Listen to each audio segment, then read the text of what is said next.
Maître Éric Bissot, on vous repasse la parole. C'est vrai que vous êtes juriste, entre-temps également sur ce plateau.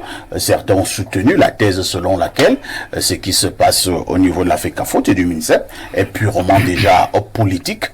Quel est le levier que nous devons actionner? Moi j'insiste que sur l'argent des solutions. Quel est le levier que nous devons actionner pour résoudre ce problème? Le droit pur ou alors la politique, ou alors un savant mélange? Ce qui voudrait cantonner la crise actuelle entre la FECAFOOT et, je veux dire comme ça, l'État, font dans l'espièglerie. Le problème est éminemment juridique. Il est plus juridique que politique. Pour cette simple raison que la cacophonie, la zizanie qui est entretenue actuellement par le ministre des Sports ne devait pas l'être. J'ai beau jeu de rappeler aux autres que, comme venait de l'indiquer M. Soulé, l'activité est réglementée, elle est encadrée, par des textes.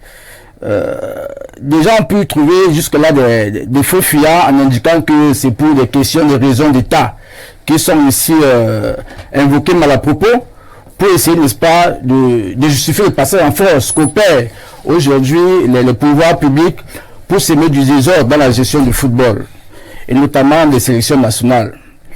Je pense quand même qu'il est quand même un patron dans ce pays. C'est quand même le chef de l'État, le premier sportif. Et lorsqu'il est parti pour prendre le décret, notamment celui qui est le texte d'appui ici, le décret du 26 septembre 2014, avec la convention qui est ici, le texte d'interprétation de ce décret-là, les rôles sont bel et bien définis.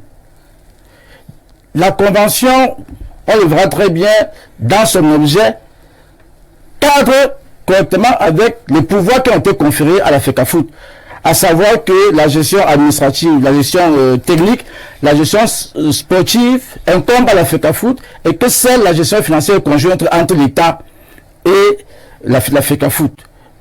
L'on n'a pas pu comprendre que celui qui est officier en lieu et place de la fédération, lui-même, dans l'ADN du fonctionnaire, a alors trouvé notre membre du gouvernement pour dévoyer, n'est-ce pas, la volonté du chef de l'État, peut-être parce qu'ils avaient estimé que le chef de l'État avait pris celui de donner suffisamment de pouvoir à la FECAFOOT. C'est d'ailleurs pourquoi on a inséré cette histoire de l'article 9 alinéa 1. Mais aujourd'hui, le régime juridique a évolué. La loi est là aujourd'hui, celle du 11 juillet 2018, qui vient rappeler quelles sont, n'est-ce pas, les sphères de compétences des uns et des autres. Il faut rappeler que cette loi-là consacre non seulement l'autonomie des fédérations sportives civiles nationales, mais également consacre, outre la délégation de services publics, mais également la délégation de pouvoir. J'aime alors rappeler, la délégation de pouvoir est une modalité de la délégation de compétences à côté de la délégation de signature. Lorsque la loi dit que le ministre des Sports donne délégation de pouvoir aux fédérations sportives civiles nationales, ça veut dire ce que ça veut dire. Ça veut dire que c'est dessaisi des pouvoirs qu'il aurait pu avoir à la matière. Ça, il faut le savoir. Maintenant, il faut également que les uns et les autres intègrent que la FECAFOOT n'est pas sur le plan vertical, sous l'autorité du ministère. Ce n'est pas le pouvoir hiérarchique, on parle bien du pouvoir de tutelle.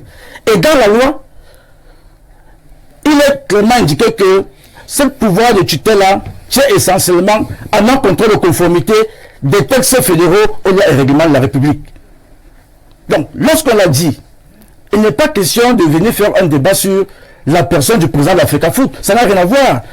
Lorsqu'on va légiférer, lorsqu'on va édicter ces normes juridiques, on ne le fait pas sur la tête de M. Samuel Eto'o-Fils. D'ailleurs, quand on a arrêté ces textes, il n'était même pas la Fédération camerounaise de football. Il n'était pas, en 2014. Maître, oui. Comment vous pensez, selon vous, hein, oui, quand vous dormez la nuit, comment vous pensez qu'on peut résoudre ce conflit? Je suis en train de dérouler pour indiquer justement que pour que nous revenions à la normale, il va falloir, n'est-ce pas, prôner l'orthodoxie, le retour à l'égalité. Il faut appliquer la loi. Il faut appliquer la loi. Très bien. Il faut appliquer la loi parce que jusqu'ici, les uns et les autres ont extrapolé.